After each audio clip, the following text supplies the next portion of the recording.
imbitasyon keng pamamoyesya.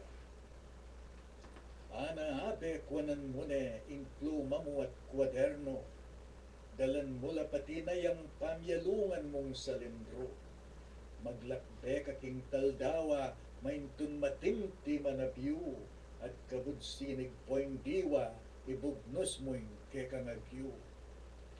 Nyayaliwa ing malyaring mamanikan keng isip mo, pilinan mo itang makabiye, inspirasyon kareng tao, itang bagay makawili, babiya sabik maski keno, pero abot di nga manong makasimpan keng puso mo. Kabinang mamirapal, medyo panayan mong miral, ing mayo mong tagimpan keng salo mo sa syolalwal, ing panina pamasampat dali sekeng karangalan, ing kantang susulapon ing kasakdalan a panandam.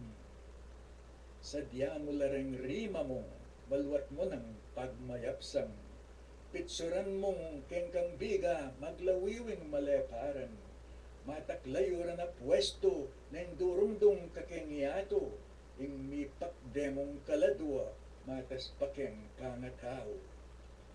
Kabunti na imik na at may lino kapanimanman, buklat mo na yung kwadernong manenayang kekang lamnan, gamitan mo yung kekang belwan karengaman utang siswan, aditas may paintungulan ing salitang kapampangan. Dakalpong salamat. Ini po ing kekong poeta, Ernie Turlan.